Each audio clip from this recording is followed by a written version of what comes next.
자, 반갑습니다. 우리가 지금 화면에 보시면 아시겠지만 이번 시간에 배울 내용이 요거예요. 대한민국 정부를 수립하다 이런 표현이 나와 있죠. 우리가 지난 시간에 광복을 배웠잖아요. 우리가 광복하고 그다음에 북한은 소련이, 남한은 미국이 관리한다 그런 내용을 들었는데 우리가 광복하는 시점이 일본이 패망하는 시점이죠. 그게 1945년 8월 15일이잖아요. 그리고 우리가 이번 시간에 배우겠지만 우리가 정부를 수립하는 시점이 1948년 8월 15일이에요. 그죠? 그리고 요 광복한 시점 직후에 잠깐 무정부 상태로 있다가 이제 뭐 국내에서는 건국동맹이 규모를 키웠던 조선 건국준비위원회가 들어오고 그리고 국외에서 임시정부가 개인 단위로 들어와서 이렇게 정부를 세워보려고 노력을 하죠. 근데 결국은 이제 미국이 들어와서 미군정을 세우게 되죠. 요 시기 미군정이 관리했었던 요 시기 45년부터 48년까지 요 3년의 시기에 대해서 이 시기에 어떤 과정이 있었고 우리가 우리의 정부를 수립시키기 위해서 어떤 과정을 거쳤어야 됐는지를 이번 시간에 배우려고 보는 겁니다. 그렇게 생각해 주시면 되는데 일단은 먼저 좀 생각을 해 주시면 좋을 게 우리가 일단은 광복을 했죠. 광복을 했다는 게 우리 입장에서는 일본의 지배에서 벗어났다라는 거지만 세계사적 시각에서 보면 어떻게 조선이 광복을 이뤄낼 수 있었던 거예요? 일본이 우리의 광복이라는 건 일본이 나간다는 건데 그 이유는 일본이 2차 대전에서 패배했기 때문이죠. 그죠? 따라서 세계사적인 시각에서는 조선이 독립하고 광복하는 것도 일본의 패배라고 하는 2차 대전의 결과예요. 따라서 일본으로부터 독립한 한반도 지역에 대해서 그리고 대만 지역에 대해서도 일본과 실제로 싸웠던 나라들이 결정을 해야 된다고 보는 거지. 이해되시겠죠? 일본과 실제로 싸웠던 나라 태평양 전쟁의 대상 미국 그죠? 그리고 미국과 항상 함께 싸웠던 영국. 영국은요. 조금 여러분들이 갑자기 영국 얘기가 왜 나오지 이렇게 의아하실 수 있는데 영국은 2차 세계대전 내내 미국과 행동을 같이 합니다. 그래서 영국이 사실은 그 유럽 안에서는 독일이 유럽에서 전쟁을 시작하잖아요. 근데 독일이 유럽 대륙을 다 먹을 동안 유럽 지역 내에서 마지막까지 독일에 점령당하지 않고 어떤 독일을 상대로 싸웠던 그런 나라가 영국이거든요. 그래서 유럽 전쟁에서 영국이 독일을 상대로 싸울 때 미국의 지원을 많이 받죠. 그렇기 때문에 반대로 태평양에서 미국이 일본을 상대로 싸울 때도 영국이 전폭적인 지원을 해줘요. 그러니까 영국도 일본을 상대로 싸웠다라고 보는 게 맞는 거죠. 그리고 우리가 지난 시간에 본 것처럼 이 전쟁이 끝나기 직전에 막바지에 소련도 들어오죠.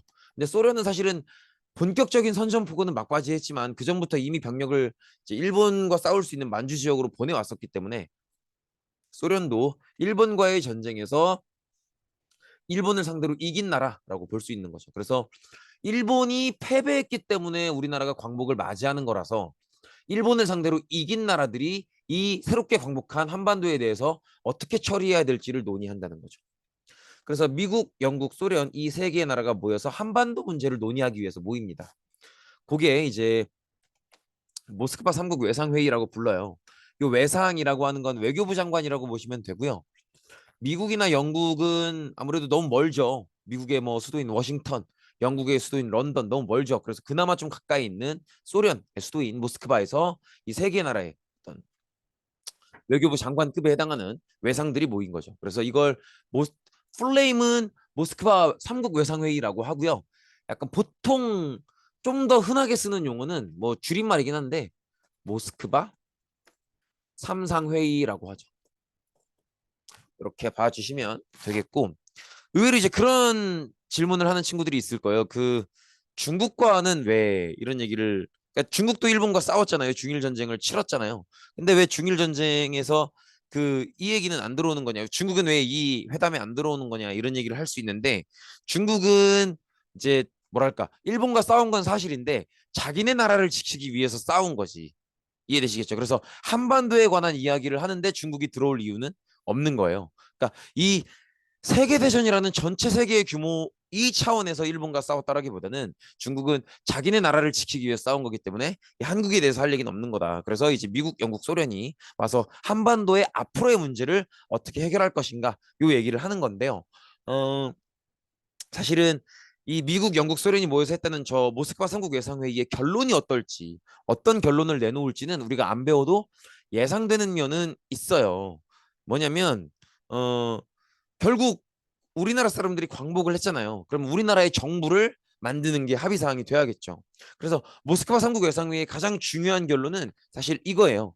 한반도에 한국인들로 구성된, 한국인들 스스로로 구성된 임시민주주의 정부를 수립한다. 이게 이제 가장 중요한 내용인데, 사실 이 결정이 나왔던 건 그런 내용이 있기도 해요. 우리가 작년에 2학년 때 배웠던 내용인데, 미국, 영국이 2차 세계대전이 끝나기 직전에 대서양 헌장이라는 걸 만들어요. 이제 그 글이죠, 글. 이 대서양 헌장의 내용은 2차 세계대전 이후에 세계를 어떻게 끌고 가야겠는가, 요거에 관한 내용인데, 2차 세계대전이 끝난 이후를 얘기하고 있기 때문에 마다못해 그러니까 듣기 좋은 얘기는 다 들어가요. 되게 착한 얘기는 다 들어가. 뭐 모든 인류는 평등해야 되고 존중받아야 하며 행복을 추구해야 되고 모든 민족은 차별받아서는 안 되며, 뭐 그런 얘기들이 막 들어가는데, 그중에 또 어떤 얘기가 들어가냐면 모든 민족은 자신들이 원하지 않는 지배를 받아서는 안 된다, 뭐 이런 얘기가 들어가요. 그러니까 이제 한국인들도 스스로가 자신들을 지배하길 원하지 다른 민족의 지배를 당하는 걸 원하는 건 아닐 거 아니에요. 그리고 한국인들은 일제강점기 내내 독립운동을 통해서 우리는 다른 민족의 지배를 받는 걸 원하지 않는다는 걸 증명했단 말이야, 스스로. 그러니까 이제 한국인들한테는 한국인들이 스스로 운영하는 정부를 세워줘야죠. 그게 모스크바 삼국외상회의의 가장 중요한 결정사항이 돼요. 근데 문제가 뭐냐면, 임시 민주주의 정부를 세워야 될 거 아니에요. 국민이 주인인 민주주의 정부를 세워야 되는데, 어, 그 여기서 이 대목에서 조금 의아한 친구들이 있을 거 아니에요. 민주주의면 미국, 영국만 민주주의 아닌가? 소련은 사회주의 아닌가? 그렇게 생각하는 친구들도 있을 거예요. 근데 소련 사회주의도요, 민주주의 틀 안에 들어와요. 사회주의도 일반 국민이 국가의 주인이라는 건 인정해요. 근데 사회주의의 목적은 일반 국민이 국가의 주인인 상태에서 국민들끼리 이제 경제적 불평등이 있으면 안 된다라는 얘기를 하는 거거든요. 어쨌든 그게 뭐 자본주의권 국가든 사회주의권 국가든 상관없이 다 민주주의이긴 합니다. 그래서 이제 한반도에도 임시 민주주의 정부를 세워야 되는데, 문제는 이거죠. 한국인들이 민주주의를 경험해 본 적이 없다는 거예요. 민주주의를 원칙으로 삼아서 국가를 경영해 본 적이 없다는 거지. 물론 대한민국 임시정부, 그 김구가 이끌었던 그 임시정부가 민주주의를 추구하긴 했지만, 그때 임시정부는 국가를 통치한다라고 보기는 어렵잖아요. 그래서 하나의 제대로 된 국가를 통치할 때 민주주의를 바탕으로 통치한다는 그런 경험이 한국인들한테는 아직 없단 말이에요. 그러니까 알려줘야 된다는 거지. 그래서 했던 게 최고 5년간의 신탁 통치예요. 신탁 통치는 다른 나라에게, 즉 민주주의 경험이 풍부한 나라한테 잠시 한정된 기간 동안, 최고 5년 동안 이 기간 동안 정치를 그 나라에게 맡김으로써 민주주의를 배우겠다는 거죠. 그래서 한국인들에게 민주주의 국가가 어떤 식으로 운영되는지 그 노하우나 원칙을 알려줘야 되기 때문에 한국의 정치를 잠시 동안만, 5년이라는 한정된 기간 동안만 민주주의의 경험이 풍부한 나라가 대신 해주겠다라는 게 최고 5년간의 신탁 통치 내용이에요. 그리고 이 동그라미 1번, 2번을 실제로 실현시키기 위해서 한반도에 가장 가까이 있는 그 미국과 소련이, 미국이 한반도에 가까이 있다 그러니까 조금 어색하죠. 근데 여기서는 어떻게 보셔야 되냐면, 봐봐. 우리나라가 이렇게 있으면 소련은 바로 위에 있죠. 그리고 여기가 일본인데 일본을 미국이 먹었잖아요. 그러니까 미국은 위치는 이 상황에서는 이 일본 위치로 보시는 게 맞아요. 지금 일본을 미국이 관리하고 있기 때문에. 그래서 이 한반도에 가까이 있는 미국과 소련이 이 동그라미 1번, 2번을 실현시키기 위해서 공동위원회를 설치하죠. 그게 미소 공동위원회, 미국 소련의 공동위원회, 미소 공동위원회를 설치하게 됩니다. 그래서 이 세 가지가 모스크바 삼상회의의 결정사항이라고 보시면 되겠죠. 이해되시겠죠?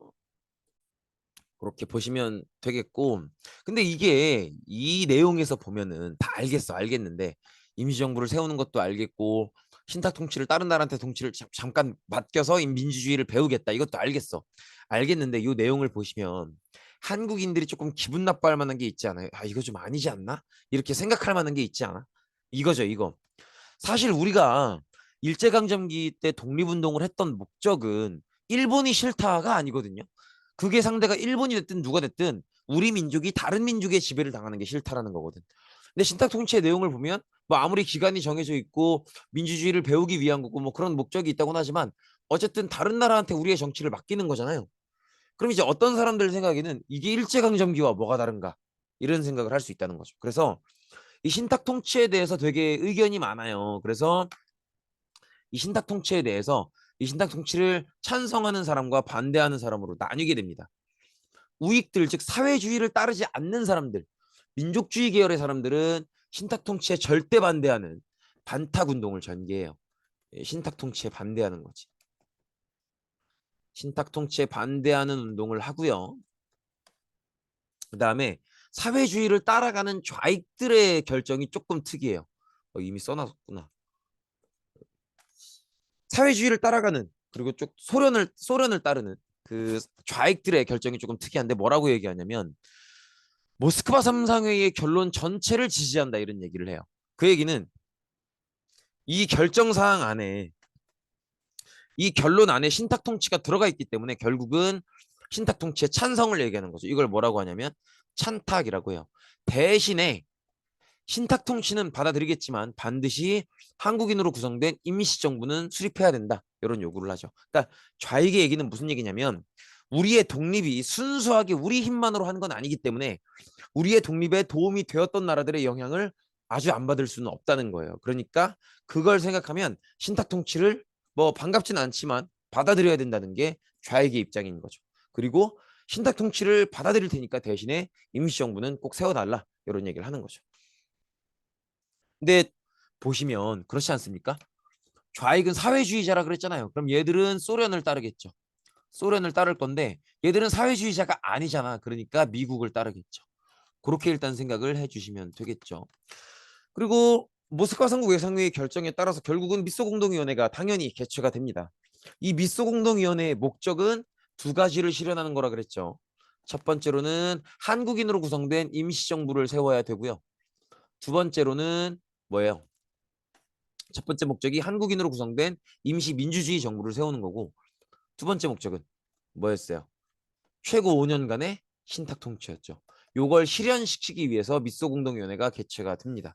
그런데 미소공동위원회가 개최해서 의견을 나누자마자 의견이 서로 다르다는 걸 알게 되고요. 이 의견이 좁혀지질 않아요. 뭐였냐면 임시정부를 만드는 게 목적이잖아요. 한국인으로 구성된. 그러면 한국인들 누구 혹은 한국인들로 구성된 단체 중에 어떤 단체와 이 정부를 만들기 위해서 협의해야겠는가? 이 정부 안에 한국인들 중에서 어떤 사람이 들어와야겠는가? 요걸 가지고 논쟁을 벌여요. 논쟁을 벌이는데 이 논쟁이 결론이 안 나. 왜냐면 미국은 뭐라고 주장하냐면 민주주의의 가치에 맞게 최대한 모든 사람들과 의논을 해봐야 된다라고 해요. 근데 소련은 뭐라고 하냐면 지금 이 임시정부를 만드는 건 모스크바 삼상회의의 결정에 따라서 만드는 거 아니냐. 그러니까 모스크바 삼상회의의 결정사항에 반대하는 사람은 이 임시정부에 들어와서는 안 된다라고 얘기를 해요. 그래서 이 문제가 좁혀지질 못하면서 임시정부를 누구를 중심으로 만들어야 되는가, 임시정부를 만들기 위해서 누구와 한국인들 중에 어떤 사람과 협의를 해야 되는가, 이 문제를 좁히지 못했기 때문에 결국은 미소공동위원회가 아무런 결론도 얻지 못하고 결렬됩니다.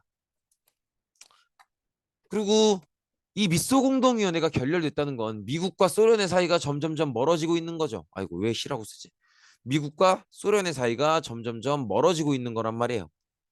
이 얘기는 국내에서는 미국을 따라야 되는 우익과 그다음에 뭐야? 왜 수라고 쓴 거야? 소련을 따라야 되는 좌익, 이 둘의 사이가 점점점 벌어지고 있는 거죠. 즉 조금씩 우리가 분열의 형태로 가고 있는 거예요. 근데 이렇게 분열의 형태로 쭉 가게 되면 조만간 정부를 세워야 되는데 분열된 형태로 쭉 가게 되면 분열된 정부가 등장할 가능성이 높겠죠. 그러면 결국 분단되는 거 아니야. 그런 일이 생기면 안 되니까 요걸 막기 위해서 좌우 합작 운동을, 즉 우리나라 안에서도 좌익과 우익이 힘을 합쳐서 우리나라가 분할되는 일을 막도록 하자. 이런 좌우 합작 운동이 여운형 선생님, 김규식 선생님을 중심으로 진행이 됩니다. 근데 이게 사실은 이 위에 계신 분이 여운형 선생님이시고요. 이분이 김규식 선생님이신데 어쨌든 이게 우리가 통일 정부를 갖자, 우리가 분단되면 안 된다. 그렇기 때문에 이런 운동을 하는 건데 이게 되기가 어렵죠. 왜냐면 지금 요거 1946년이죠. 2차 세계대전이 끝난 직후란 말이야. 우리가 그런 얘기 들어보지 않았어요? 2차 세계대전은 경제 대공황을 극복하지 못했던 나라들, 독일이나 일본 나라들이 전체주의를 하면서 전쟁을 일으켰던 거죠. 이런 나라 저런 나라 침략하면서. 그래서 이 전체주의가 너무너무 악마였기 때문에 이 전체주의와 맞서 싸우기 위해서 잠시 자본주의권의 미국과 사회주의권의 소련이 잠시 힘을 합쳤던 거죠. 근데 전쟁이 끝나고 전체주의가 졌잖아. 그럼 이제 어떻게 되는 거예요? 이 둘이 경쟁을 하게 된다는 거죠. 그래서 요런 분위기였기 때문에 결국은 전 세계가 기억나시죠? 2차 세계대전 이후에 어떤 분위기로 가요? 이 둘이 싸우는 분위기가 뭐예요? 요게 냉전이죠, 냉전. 전 세계가 냉전의 분위기로 가고 있기 때문에 국내에서도 좌와 우, 사회주의권과 민주주의권이 국내에서 합쳐서 함께 통일 정부를 만들어 보자 하는 게 이 좌우 합작 운동인데, 결국은 국제적인 냉전 분위기 때문에 국내에서도 요게 현실적으로는 어렵다는 거죠. 그래서 좌우 합작 운동, 이 통일 정부를 만들기 위한 노력은 결국은 실패하게 되고요. 그리고 미소 공동위원회는 다시 열리는데 역시 똑같은 문제. 새롭게 만들 한반도의 임시정부에 누구까지 포함시켜야 되는가, 누구와 협의해야 되는가, 이 문제의 결론을 못 얻었기 때문에 결국 성과 없이 끝이 납니다. 근데 이것도 생각해 보면은 2차 세계대전 이후에 자본주의권과 사회주의권의 갈등이 계속되는 냉전이라며. 근데 자본주의권을 대표하는 국가가 미국이죠. 사회주의권을 대표하는 국가가 소련이란 말이야. 그럼 이 둘이 무슨 얘기를 하면 그게 대화 소재가 뭐가 됐든 미국과 소련이 대화를 하면 잘 풀리기가 어렵겠죠. 그래서 사실은 미소공동위원회도 처음부터 갸우뚱했던 회의이긴 해요. 근데 결국은 그 우리나라 임시정부에 누구를 포함시켜야 되는가, 이 문제에서 합의를 끌어내지 못했기 때문에 다시 미소공동위원회는 결국 결론 없이 끝나게 됩니다.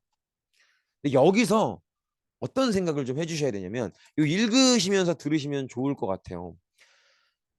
어쨌든 미국은 미소공동위원회를 열었죠. 그 얘기는 무슨 얘기냐면, 미국도 소련도 그렇고 미국도 그렇고 둘 다 어쨌든 뭘 해내야 되는 거야? 한반도에 임시정부를 세워야 되고요. 그죠? 한반도에 임시정부를 세워야 되고 신탁 통치를 해야 돼요. 이 두 가지를 실현시켜야 된단 말이야. 요게 이제 공식적인 목적이고, 사실은 마음속의 목적은 하나가 더 있죠. 이 새롭게 구성될 임시정부 안에 자기네 팀 사람을 넣어야 돼. 미국인들은 우익 계열을 넣고 싶을 거고요. 그다음에 소련 계열은 좌익 계열을 넣고 싶겠죠.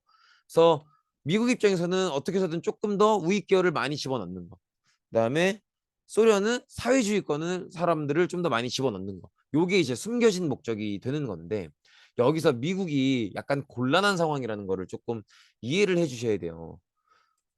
잠시만요. 지금 한반도를 보시면 이런 느낌이잖아요. 한반도가 이렇게 있으면 이 위에는 소련이 있고 이 밑에는 일본을 점령한 미국이 있죠. 그죠? 그리고 소련을 따라서 주로 북쪽에 좌익이 있는 거고요. 그다음에 남쪽에 우익이 있는 거죠. 근데 기억해 보시면 우익은 신탁 통치에 반대했죠.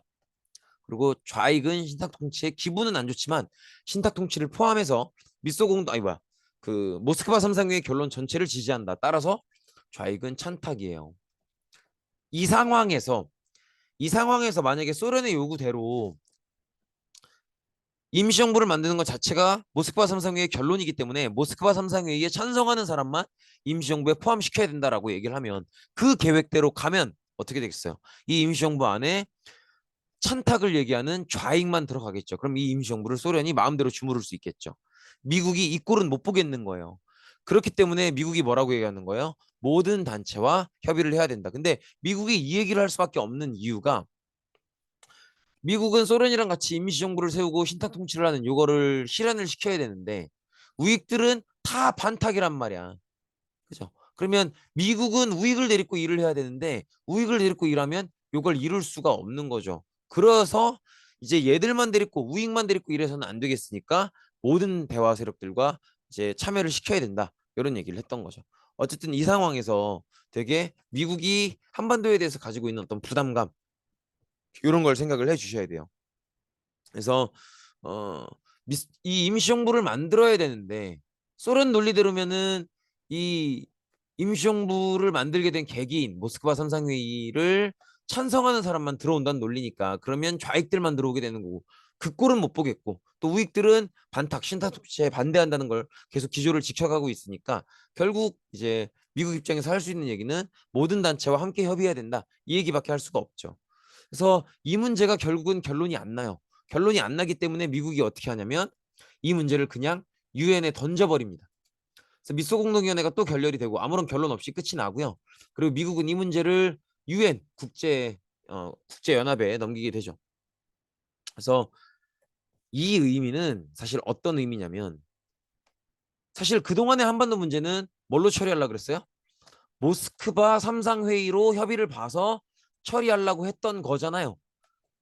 그랬던 건데 근데 요게 지금 여기서 만든 게 미소공동위원회잖아요. 근데 미소공동위원회가 깨지기 시작하면서 요것도 깨지기 시작한단 말이에요. 이해되시겠죠? 그러니까 미국이 한반도 문제를 유엔으로 넘긴다는 건 기존에 있었던 모스크바 삼상회의의 결론 사항을 무시하겠다는 거예요. 모스크바 삼상회의를 포기하겠다라는 거죠. 그리고 이제 유엔으로 넘기는 건데 유엔의 결론은 아주 간단해요. 굉장히 민주주의적으로 그냥 남북한 인구비례 총선거를 하자 이렇게 얘기를 해요. 그리고 남한이 아직 남한이고 북한이고 안에 한반도가 아직 선거를 진행해 본 적이 없으니까 이 선거 진행을 돕기 위해서 임시위원단을 파견을 합니다. 그리고 두 번째 결론이 이제 신탁 통치는 워낙들 싫다고 하니까 안 하는 걸로 그냥 바로 한국인들의 정부를 만들어서 한국인들이 직접 통치하는 걸로 가자 이렇게 합의를 보죠. 그런 상황인데 어, 선거를 치르기 위해서 유엔에서 이 선거를 치를 수 있는 임시위원단을 파견합니다. 근데 이걸 소련이 이 사람들을 북한으로 못 들어오게 막아요. 왜냐면 소련 생각에는 이런 식으로 총선을 하면 자기들한테 불리할 수밖에 없다고 보는 거예요. 왜냐면 뭐라 그랬어요? 인구 비례 총선거라 그랬죠. 그러니까 이 얘기는 무슨 얘기냐면 인구 단위로 끊어서 뭐 인구 10만 명 중에 대표 한 명 이런 식으로 뽑겠다는 얘기거든요. 근데 잘 생각해봐. 남한이랑 북한이랑 어디가 더 인구가 많겠어요?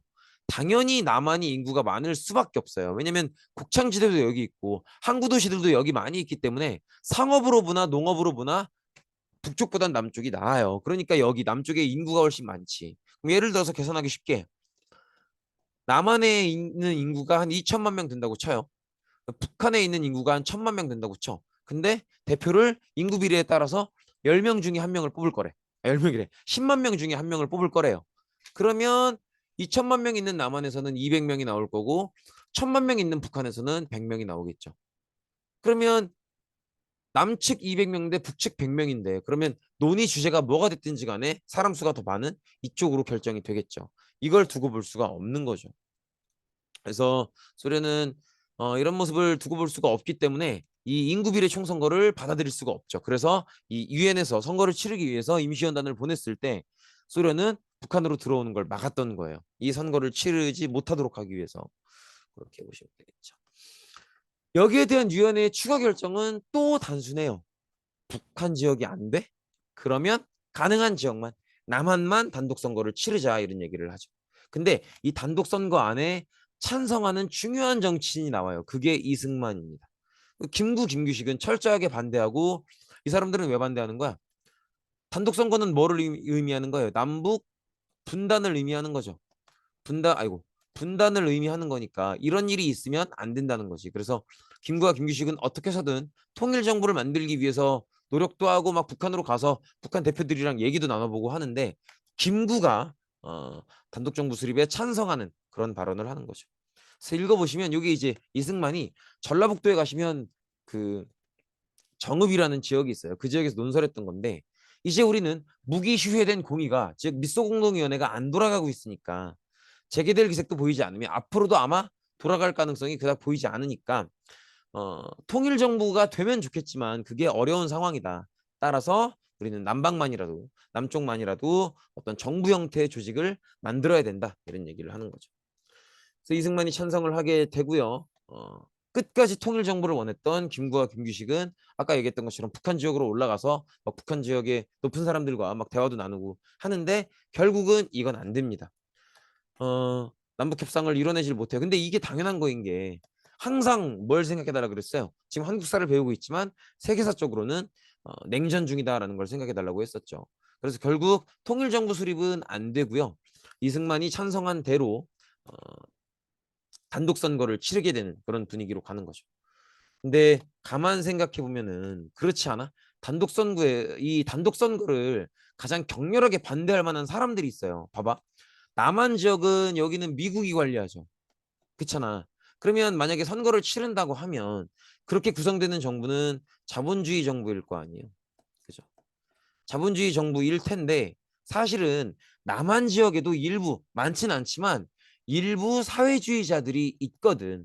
이해되시겠죠? 그러면 이 사회주의자들은 정부가 단독 정부, 남한 단독 정부가 수립이 되면 이 사회주의자들은 완전히 고립되는 거잖아요. 그죠? 그래서 이 한반도에 있는 사회주의자들이 제주도에 다 모여서 단독 정부 수립 반대 운동을 해요. 단독 정부 수립 반대 운동을 하는데 요걸 이제 정부를 수립하려고 하는 우리나라 정규 부대나 아니면 미국은 이걸 진압을 해야겠죠. 그래서 진압을 해 들어가는데 제주도는 기본적으로 섬이잖아요. 그러니까 이 섬을 포위하고 압박 진압을 하는 거야. 근데 문제는 뭐냐면 자기가 정말 사회주의자여서 사회주의적인 주장을 펼치면서 단독정부 수립에 반대하는 사람 아니면 그냥 아무것도 모르고 평범한 농민 이걸 구분을 안 하고 진압을 해요. 그래서 이 당시 제주 4.3 때 너무 많은 아무것도 모르는 일반인 피해자 희생자들이 너무 많이 생깁니다. 그래서 보시면 이 제주 4.3 사건의 공식적인 기록을 보시면 이런 얘기가 나오죠.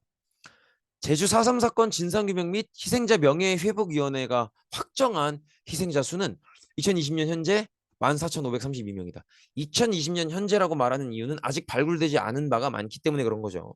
그리고 이는 공식적으로 집계된 희생자 수치일 뿐 진상조사 보고서는 4.3 당시의 인명피해를 2만 5천 명에서 3만 명으로 추정한다.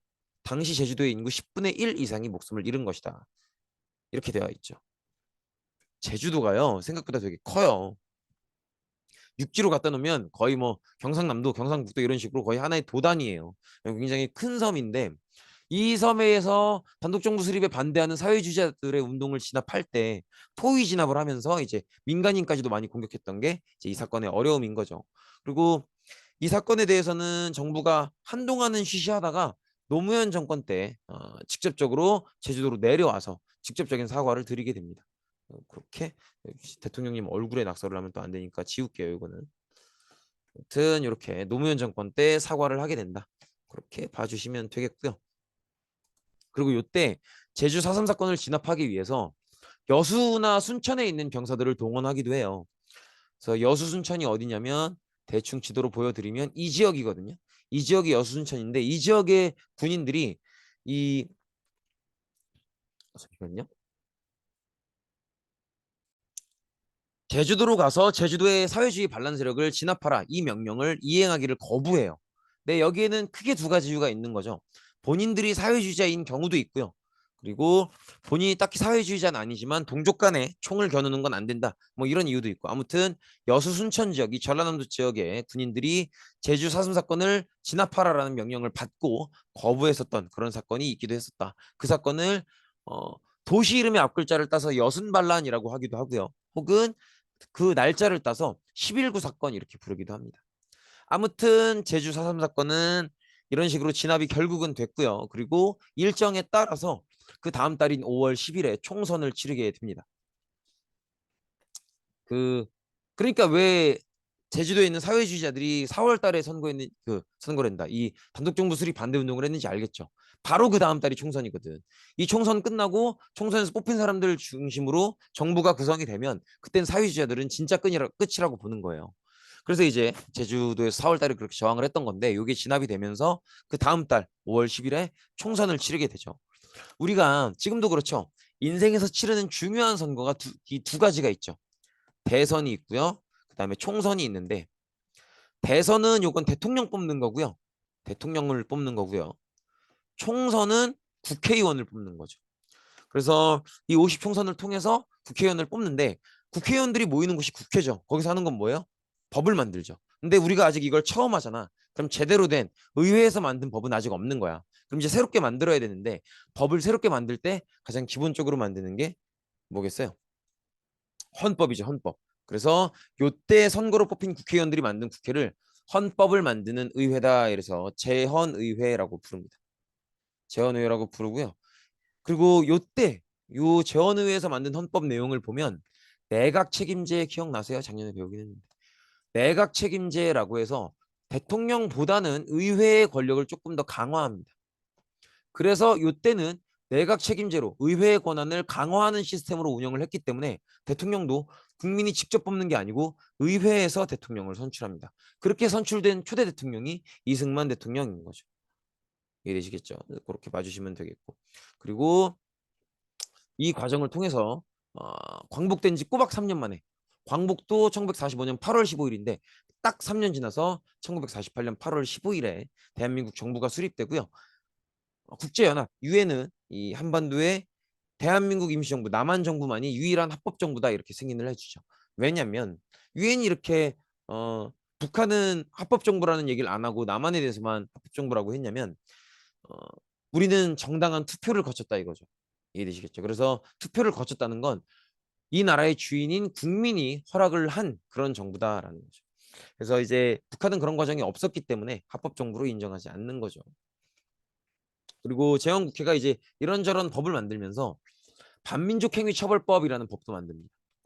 반민족행위는 민족에 어떤 피해를 끼치는 민족에 반대하는 뭐 그런 행위를 반민족행위라고 하는데 반민족행위자가 그럼 뭘 얘기하는 거겠어요? 이 시점에서 우리나라에서는 친일파를 얘기하는 거죠. 친일파. 친일파를 처벌해야 된다 이런 법을 만드는데 이 법의 집행을 극도로 극렬하게 방해하는 게 바로 이승만 대통령이에요. 근데 이게 조금 의아하실 수 있을 것 같아요. 왜냐면 이승만 대통령은 되게 독립운동가 중에 한 명이었었잖아요. 그런 사람들이 친일파 처벌에 반대하고 방해하고 막 그런단 말이에요. 그게 왜 그러냐면 우리 기억나실걸? 이승만 별명이 뭐라 그랬어요? 닥털리라고 했었죠. 이 이승만은 미국에 굉장히 연결되어 있는 게 많은 사람이에요. 근데 이 미국도 국내에 들어와서 미군정을 운영할 때 이 미군정이 국내 사정을 잘 모를 거 아니에요. 그러니까 국내 사정, 이 조선의 사정, 한국의 사정을 잘 알고 있는 사람이 필요한 거죠. 그래서 미군정이 누구의 도움을 받냐면 한반도에서 정치를 오래 해본 사람들의 도움을 받아요. 그게 누구겠어? 친일파 관료들이죠. 그래서 이렇게 보시면 돼요. 미군정은 남한을 관리를 되기 때문에 근데 남한을 관리를 해야 되는데 남한에 대해서 잘 모르기 때문에 친일파 관리들의 도움을 받습니다. 친일파 관리들의 도움을 받고요. 그리고 이승만은 미군정의 도움을 받죠. 이렇게 서로 도움을 받는 관계다 보니까 이 세 개의 세력이 정치적으로 마치 하나의 어떤 단체인 것처럼 그렇게 움직이게 되는 거죠. 서로가 이제 지원이 되면서. 그래서 이승만 입장에서는 친일파가 자신의 정치적 기반 중에 하나였기 때문에 이 어떤 친일파 처벌에 대해서 적극적으로 나설 수가 없고 오히려 방해하는 모습을 보였던 겁니다. 그래서 요 과정, 요 단계가 있기 때문에 그래서 이런 모습을 꼭 기억해 주시고요. 그 다음에 농지개혁인데 농지개혁의 목적은 간단해요. 어, 지금 땅이 없는 사람들에게 땅을 나눠주자는 게 농지개혁의 목적이에요. 근데 어떻게 하냐면, 그러니까 이제 땅이 많은 지주들에게 정부가 땅을 사서 그 땅을 싼 값에 땅이 없는 농민들에게 파는 거예요. 당장 안 내도 좋으니까 이번 해 올해 그리고 내년 내후년에 이제 농사에서 수확하면 그때 천천히 나눠서 갚아라 이런 식으로 나눠주는 건데 이게 이제 왜 이 개혁을 하게 됐냐면 우리가 그렇잖아요. 우리가 일제강점기 때 1910년대 무단통치기 보면 토지조사 사업이라는 걸 하죠. 그때 개인 소유가 확실해 보이지 않는 땅은 다 총독부가 가져가서 가난한 일본인들 조선으로 오라 그래서 넘겨줬잖아요. 근데 그 일본인들이 이제 일본이 조선이 광복을 하니까 한반도에서 빠져나가야 될 거 아니야. 이 땅을 받았던 일본인들이. 그래서 이 일본인들이 돈 좀 있는 사람들한테 땅을 급하게 처분한단 말이에요. 다 팔아치운단 말이야. 그러다 보니까 이제 한반도 내에는 땅이 굉장히 많은 사람도 있고 땅이 하나도 없는 사람이 있죠. 그럼 이 문제는 해결해야 되니까 이제 정부가 땅이 많은 사람한테는 땅을 사서 그 땅이 없는 사람들에게 싼 값에 나눠주는 그런 내용을 했던 게 농지개혁입니다. 그래서 이 농지개혁은 생각보다 성과가 있어서 꽤 많은 빈부격차가 해결이 되고 땅이 없었던 농민들이 자기 땅을 갖게 되는 그런 효과를 보였죠. 그리고 북한 지역은 기억나시죠?